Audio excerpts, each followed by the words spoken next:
Production funding for Behind the Headlines is made possible in part by the WKNO Production Fund, the WKNO Endowment Fund, and by viewers like you. Thank you. What rising property values mean to the city and county tonight on Behind the Headlines.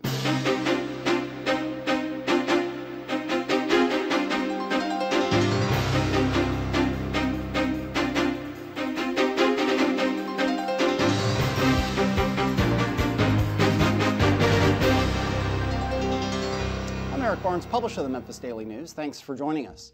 I'm joined tonight by David Lenore, Shelby County trustee. Thanks for being here again. Yeah, thank you. Glad to be here. Cheyenne Johnson, Shelby County tax assessor. Thanks for being here again. Thanks for the invitation. Brian Collins is chief financial officer for the city of Memphis. Thanks for being here. Happy to be here. And Bill Dries, senior reporter with the Memphis Daily News. So we'll start with you, Cheyenne. We are most of the way through the notices on reappraisal going out. People don't know reappraisal happens every 4 years on all the residential and commercial industrial property.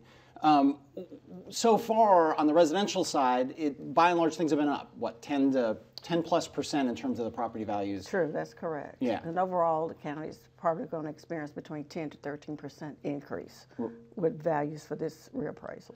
And this looks at the sales. Reappraisal happens, just go through some of the technicalities here. It happens every 4 years and looks at the sales from the last 2? 2 years, exactly. And sometimes when you're dealing with commercial properties, we go back for the last 3 years. Sales are limited, and we try to review the income from the last 3 years in order to make that determination in regards to values. And no, go ahead. And the values, the reappraisal is it's supposed to occur every 4 years, according to statutes that has been adopted by your local administrators. Right. And so, and the last one was 4 years ago, which really looked at the property values and the real estate activity in the depths of the recession, right? Exactly. Right. Right. So the big swings, so people have talked about, some areas talking about 30% swings, 25% swings. A certain publisher of a local daily paper had a 25% increase in their property value. I mean, so a lot of people talking about that the property values are up, reflecting the stronger market. That's true. But also, let's think about the fact that we're actually going back to the 2009 reappraisal.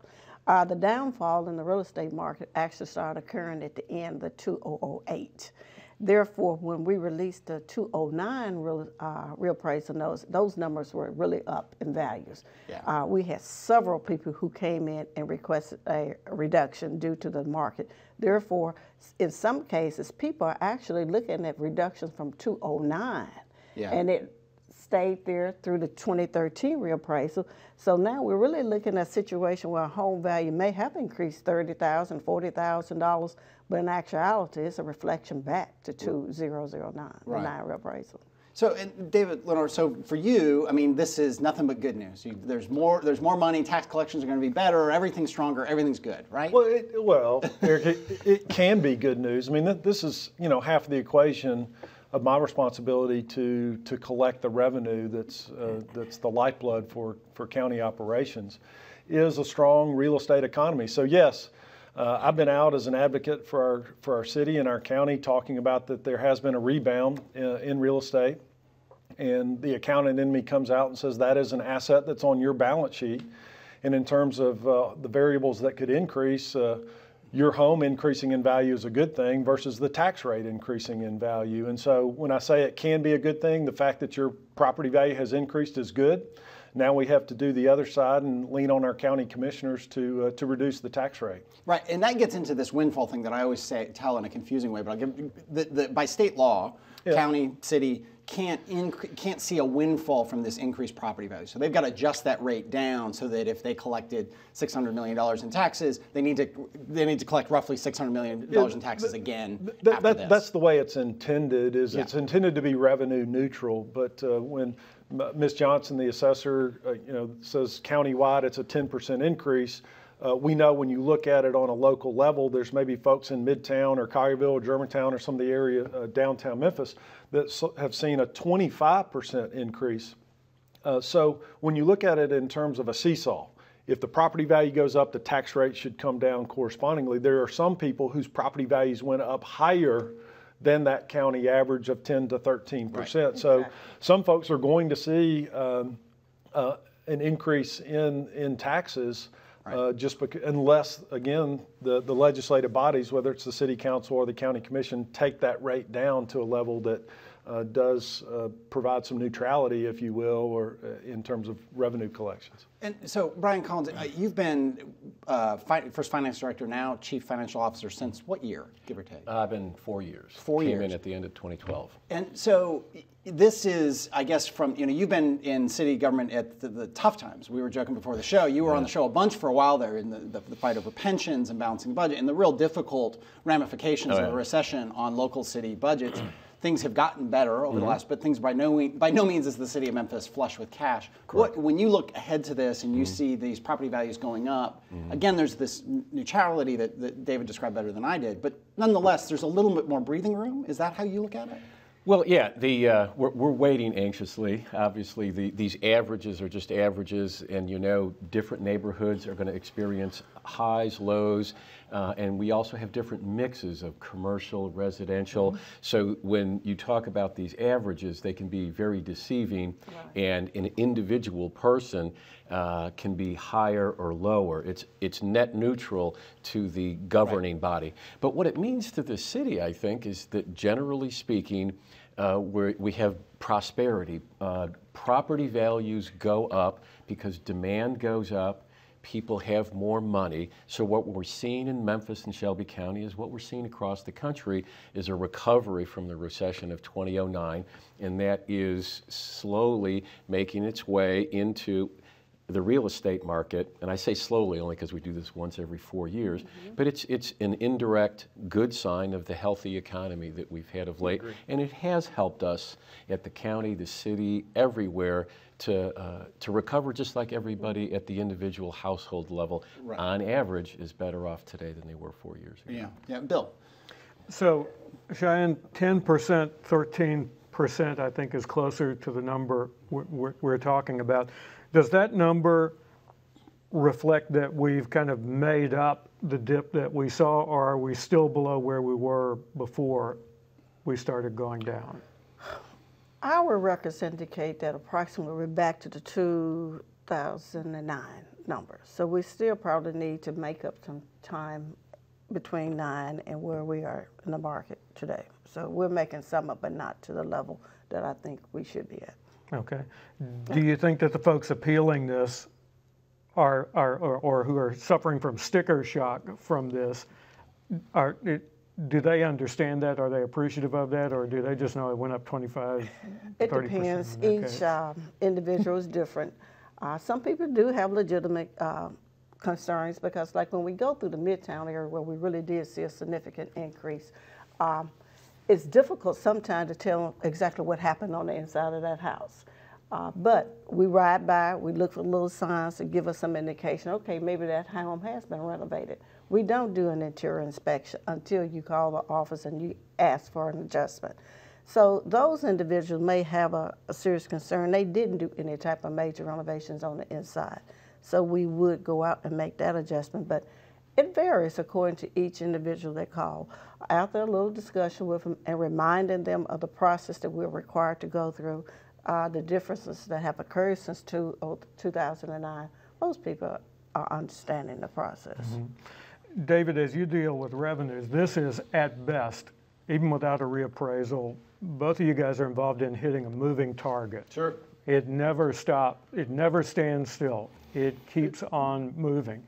So 10% versus 13%, what do those 3 percentage points do when you start looking at revenue estimates that people have to rely on? Yeah, on bill and property tax, I mean, a 3%, well, for every 1%, it's $7 million. I mean, when we bill almost 800 million, so it's actually closer to 8 million than 7 million, it can be significant. So you're talking about the difference between 8 million in additional revenue to the county or 24 million, depending on the growth factor. But as I listened to Ms. Johnson's answer about 2009, I mean, 2009, the reappraisal year, captured some of the upswing that had occurred in real estate, but when you looked outside the window, the recession had already occurred. So when I came in 10, we had a significant number of appeals that we were processing where folks had paid their minimum tax, And then we're getting a refund because the real estate recession had already occurred. And so when you think about forecasting revenue, it's a multiple variable equation. It's not just what do we think the growth rate will be that we captured in the 13 reappraisal. What will our collection rate be? We had a windfall several years ago, in part because of the collection forecast. If we forecast 94% and taxpayers actually pay at 96%, again, that 2% differential equates to $16 million. So when we're looking at not only the reappraisal, we're looking at the appeals allowance. How many of these residential and commercial property owners will file appeals and be successful in their appeals? And then what will the collection rate be? So as we forecast revenue, I wish it were just sort of a straight line equation, but the reality is there are multiple variables that have meaningful impact to both our budget on the county side, but also to the taxpayers on the other side. And before I go back to Bill, there was that windfall a couple years ago, and one would think, and I remember kind of making the joke on the show, that everyone would be happy about that, but there was some real frustration on the county commission because they had made some cuts and made some what felt like difficult decisions for their constituents, and then it turns out they had money that maybe they wouldn't have to do that. Right. And they get frustrated, they pin that to some degree on you, right? Well, I think they pinned it on me, but they also, really. yeah, and I think, there were, I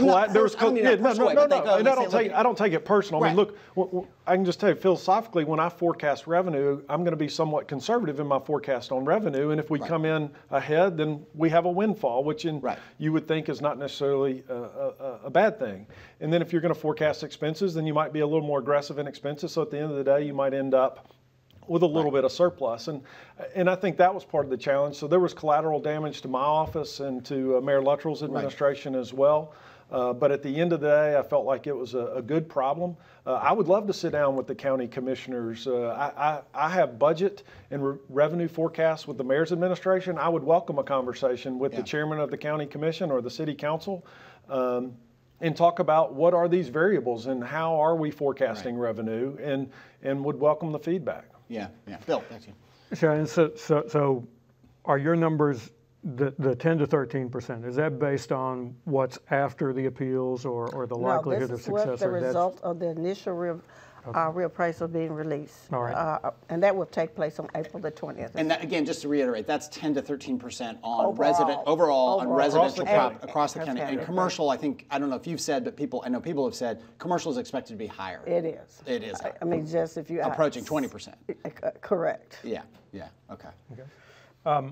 Brian, so when you look at a certified tax rate for city government, you also have a moving target of sorts. You certainly don't want it to be less than the amount of revenue you have now. So is there a cushion in there? Is there a temptation for there to be a cushion? Well, it's like a three-dimensional moving target, because right now our budget at the city is due on the 25th of April, and many of the numbers won't be finalized until after we've put that together. So I always get the question, what is the tax rate going to be? And I'm going to have to make a calculation ahead of time that assumes a lot of things. First, what will the full dollar, what was the fully assessed value going to be? And then what will we expect in terms of appeals? And then that calculation creates this certified rate. So it is a nearly impossible thing to calculate, especially given the timing when so many of the variables. So you can't imagine how many times I get asked the question, what's the certified rate going to be?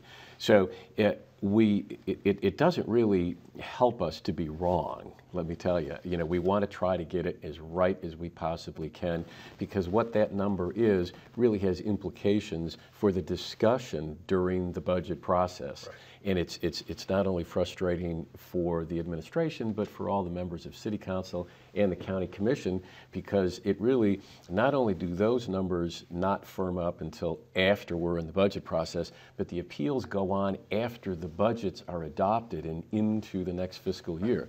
And you've got, just at the highest level, you've got, and we'll talk maybe a little bit later about pensions and where we are in that, which was such a big issue. And we had you on the show many times of all that painful changes to cutting pension and benefits benefits, particularly for fire, police, and so on. You've got streets and roads that your boss, Mayor Strickland, has talked about constantly about fixing those things, and certainly the schools. I mean, we've all on the show, and Bill has reported on it. The schools across the county have deferred maintenance. They have needs. They have all these kind of things come to your office, and again others in the county and in the various municipalities.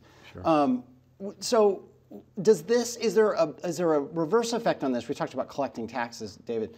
That I mean, for some people, I make a joke about my my property value being up and so on, but for some people, this could result in more taxes per month. That is a financial hardship. I mean, for some folks, I mean, Memphis is a diverse community economically. Do you anticipate that? Do you see people saying, look, I mean, this couple $100 a month or this whatever it is, that's just going to push me over to where we're going to start falling behind? Does your office have to anticipate that? Sure. I mean, as I'm out in the community, I hear it now from taxpayers, Eric, as far as the high tax burden on taxpayers. I can only imagine with the growth in real estate. And again, on one side, that's a great thing. But if we don't provide a tax cut to the taxpayers, I can only imagine the clamoring that's going to go on in the community. We have been able to bring in county surpluses to the county, which is a good thing. We've worked closely with Mayor Luttrell's administration to reduce the debt. We work closely to increase the savings account, the fund balance. For me, the trifecta would be a real tax cut to the property owners of Shelby County. If we don't get that, then I mean, personally, I'm going to be disappointed. Professionally, I'm going to be disappointed. I would prefer, instead of taking a revenue-based approach to budgeting, how much money do we have to spend and how can we go spend it? I'd rather take an expense-based approach to budgeting. What are the services that we need to provide? What are the costs to provide those services? And then therefore, how much money do we need to provide those services? And it seems like there's this mindset of, well, tell me how much money we have to spend. Give me a revenue forecast of how much you have to spend, and hey, we'll go forth and spend it. And personally, I think that's a wrong approach. Right. And Cheyenne, for you, I mean, you listen to this. You live. You've been in the assessor's office for what now? 8, 10, 12 years. You've been there for quite a while.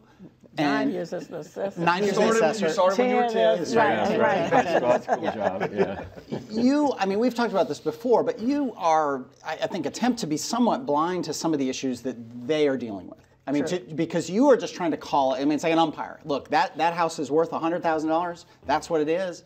I'm sorry that might cost you more in taxes, but that's not your role to say, hey, the city has needs, the county has needs, people don't like paying taxes. Your role is a tough one to be as the kind of fair arbiter. Is that? That's absolutely correct. When we value property, we come through a line of rules and guidelines we have to follow from the state. We have in-house policies and procedures we follow. We're trying to be fair and consistent across the board, so make sure we value all properties consistently the same way.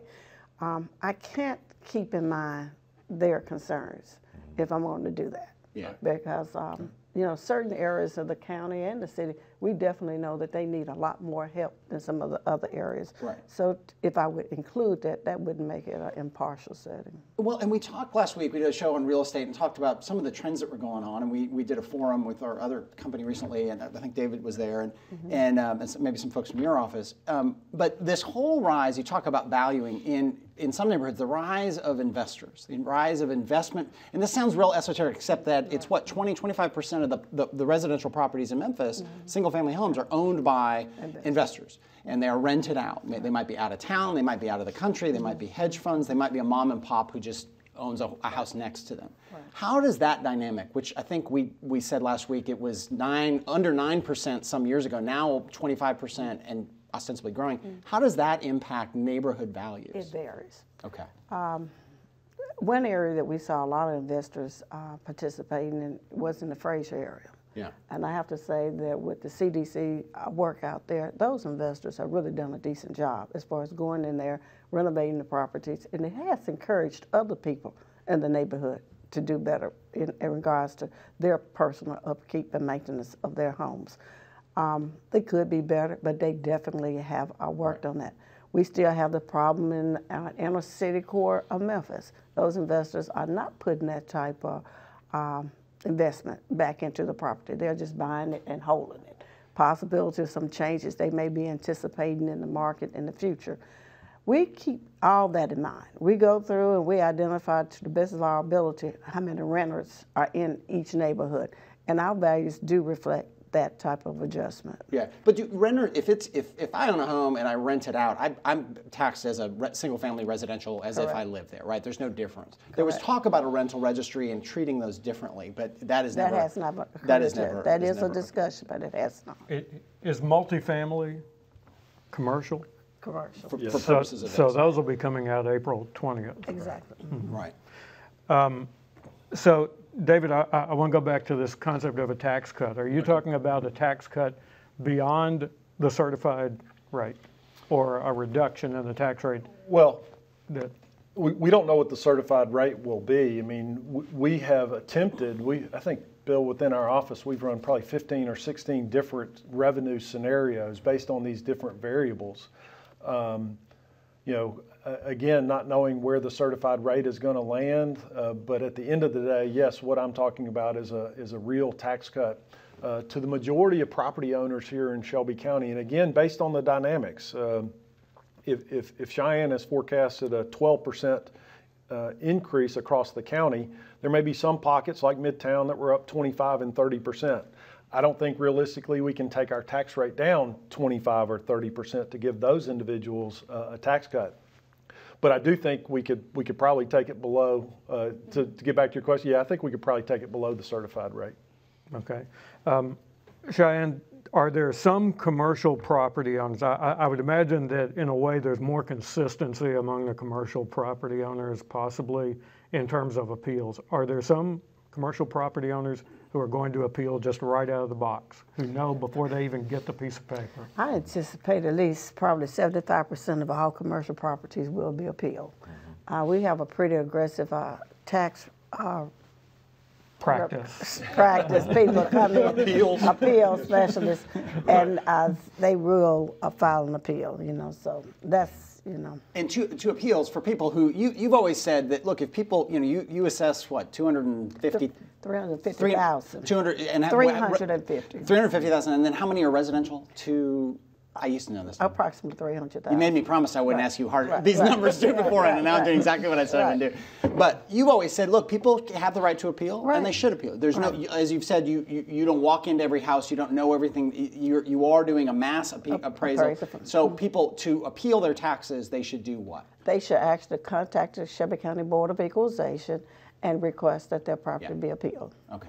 Well, in part of this, just a couple minutes left, and we talk about property taxes, and those are the lifeblood of city finances, of county, all the municipalities. How do pilots fit into this, or do they? Do you look at this? I'll start with you, Brian. I mean, there's so much criticism of pilot tax incentives. It's another moving target. I assume, you talked about the three-dimensional equation. I mean, when pilots are being done, do those get adjusted through this reappraisal time, or are those set in stone as they go forward? Most pilots are set in stone, and they really operate independently of this. The pilots each one of them is evaluated on their merits. Recently, EDGE, the Economic Development Growth Engine, they shepherd that process, and each one of those is a separate deal that lasts, 5 to 15 years. Right. So it goes through, depending on how long it is, through a couple of reappraisals, and then it's only when it expires that it's back into the flow of things. Well, and I was just going to add on to that expiration. I know Brian does it too. We look at what pilots are expiring and what will go back on the tax rolls at full value in terms of our forecasting. Sure. Right. So if there's a large pilot that's due to expire in 2017 and will come back on the rolls in 18, then obviously you would want to capture that additional revenue in terms of your forecast. Do you at that point look back, and this is one of the big criticisms back, is no one's holding them accountable. Did this really work? Is that part of your office, or is that back now to EDGE, or is somebody looking, and from your point of view, I'll just point at you, somebody going back and say, hey, that one that just rolled off and we gave X million dollars in abated taxes on the promise that jobs would be higher and growth would happen and the lower taxes would ultimately pay off for the city. Is someone do that? Do they do that scorecard at the end? Not at the end. There are mileposts, and all of the deals are different, and you will hear from time to time that they get renegotiated. I can't think of the name. There was recently one, I can't think of the name, okay. forgive me, but the company came to Edge. They hadn't met their goals, and the pilot was adjusted accordingly. So we don't wait 15 years to say what happened. It's maybe every 2 years. Each, again, is different. But I'll point out another thing. We're talking about the 10, 13% increase. Remember, that's gross, and a lot of people start thinking that that's going to happen, and the appeals rate in a year going in like this, where the increases are so high that when the dust settles, and this is the hard part for myself and my counterparts in the cities and counties, is we have to adjust that down. So everybody needs to keep in mind that 13, when the dust settles, could end up being 6 or 7. Or it's hard to know. It is really hard to know. Well, and that was why my response about the certified rate. I mean, because of these multiple variables, I mean, we're starting with a gross of 10, but it could get whittled down through appeals allowance. So it's difficult to say where the certified rate will land. But philosophically, I would love to see a cut, for the taxpayers.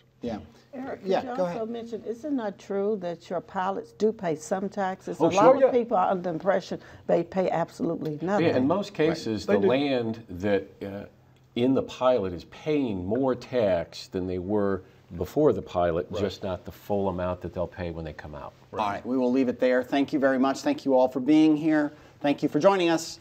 Join us again next week.